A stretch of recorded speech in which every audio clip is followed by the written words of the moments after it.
morning, good afternoon, good evening, everyone. I am Marcia from Mom Hunts Dead People, one vital record at a time. And you've tuned into the Inquest of Lizzie Borden, where today we're covering Hiram C. Harrington, who was an investigating officer in the deaths of her parents, but also her uncle. So everyone, let's dig in. Harim C. Harrington. What is your name? Harim C. Harrington? You live in Fall River? I do, sir. Were you related or connected with Andrew J. Borden? I am not connected with him any more than I married his sister. Dude, that, yeah, you know him, you're connected with him, you are his brother-in-law. Obviously some bad blood there, which makes you entirely inappropriate to investigate his murder. Is your wife living? She is. What part of the city do you live in? Number 12 Turner Street. And remember, guys, we have access to the Sanborn maps. So you should be able to pinpoint, if not exactly number 12 Turner, very close to where his house would have been. Is that in that neighborhood? No, sir. What part of the town is that? Up near the depot. And I do remember that the depot is definitely predominantly featured on the map. I will drop another link to the maps down below.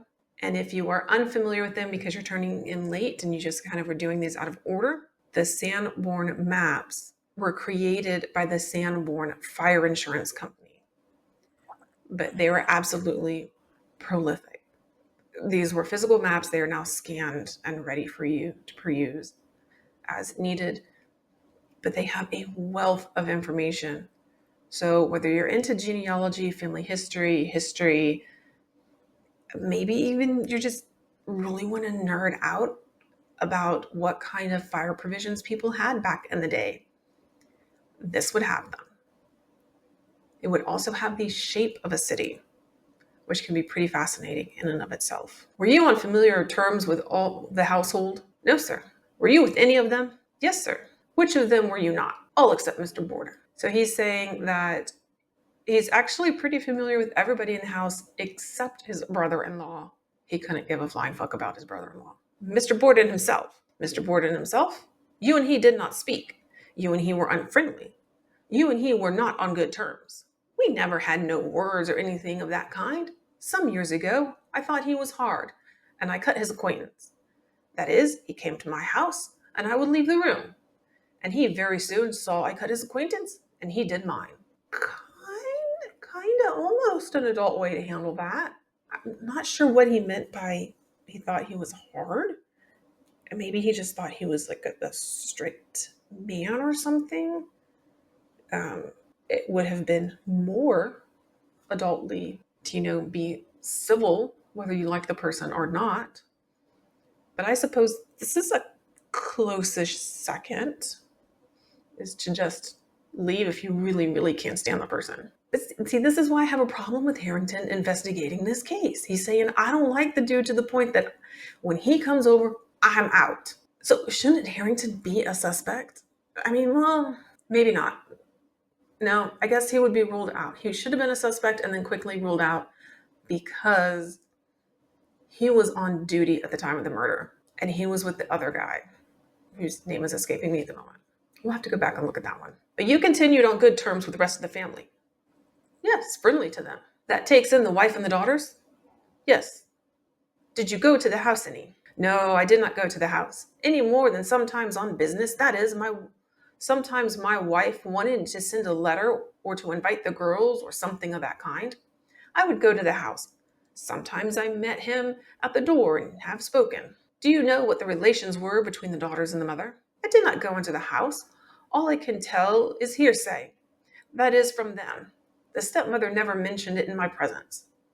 Did Lizzie? Lizzie has, yes. What has Lizzie said about it? I don't know as I could put anything together now to tell you any more than I tell you there was some difficulty some way. She equivocated. I don't know as I could put enough of it together now. I can just give you an idea. I can't remember words that were passed at the time, any more than just this much, that she thought she equivocated. About what did she say? In regard to something about Bertie, that is Mrs. Whitehead. a half-sister of Mrs. Borden. I think it was something about helping her, or that her father had bought the property.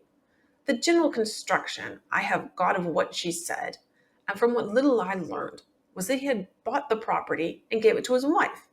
And of course, that meant giving it to her half-sister. Did Lizzie speak about it to you more than once? Sometimes it has been mentioned in a joking way, about the difficulties. I don't know as I could put enough together to say really what was past. So there was obviously some kind of bad blood. We've heard it enough times at this point about that property. And no matter which way you cut it, you have to admit that that would have been a lot of money in any time period to buy half of a property. So I could definitely see how they're like, hey, what the hell? You're buying your wife's sister's land for her? The fuck? I mean, I would be pretty upset if my dad was doing that. And then I'd just kind of like throw up my hands and be like, oh my God, I can't believe he did that. Well, whatever. But I'm also not financially dependent on my father. And Lizzie absolutely is. And Lizzie and Emma absolutely are. How long was the last time she said anything about it? I think last winter sometime. I have not seen her at the house for, I might say, all summer. And I have inquired of my wife how it was that Lizzie had not been down. Emma has always come.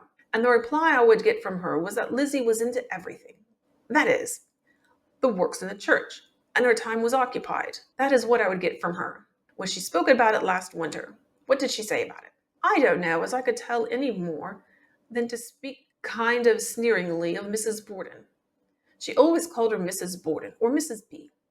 I don't know as I could remember anything to put together to make any sense. Did she speak in an unfriendly way of her? Unfriendly, yes. You never heard Mrs. Borden say anything about it at all. Never mention it. I have heard my wife say that Abby never mentioned it, but it was understood there was trouble in the family. Oh, yes, there has been, I guess, for several years, I guess, of his early marriage with her. Everything was very, very pleasant, uncommonly so for a stepmother. This trouble is of recent years? Quite a number of years, I should think. They were rather reticent about telling these affairs, although sometimes it would crop out. You don't know of anybody that was hostile to Mr. Borden? Not a person. Well, that's not true. Okay, so like that's not true. Because he's saying that nobody was hostile to him, but Harrington was clearly hostile to him. He disliked him to the point that he wouldn't stay in the same room with them if he had a choice. So I guess he's saying, like, other than myself, nobody else disliked the man. Not a good look, bro. Nor Mrs. Borden. Nor Mrs. Borden. Was that the stepsister that married Whitehead?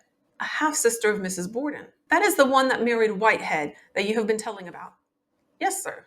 Okay, that's it. All right, everyone. And disappointingly, that was all we have about Harrington. He's just saying that, hey, I didn't like my brother-in-law to the point that I would leave if he showed up, but I'm also going to investigate his murder.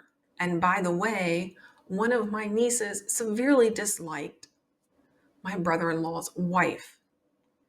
But don't worry, it wasn't that bad.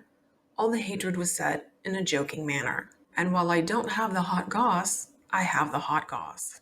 But they didn't really plumb Harrington for a lot of information. And I feel like I could have got on a lot more considering he was tied in with this family.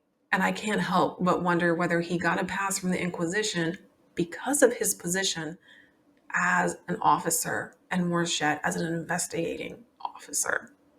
You all know by now, I got feelings about this. Things should be done right. Even if Harrington was above board and he was an honest guy and he never did anything wrong, we can't say that about the next cop who was investigating his family member's murder, where the lead suspect is another family member. It's a thing that just doesn't need to happen. But I'm sure you guys are done hearing my complaints about that. So, until next time, happy hunting.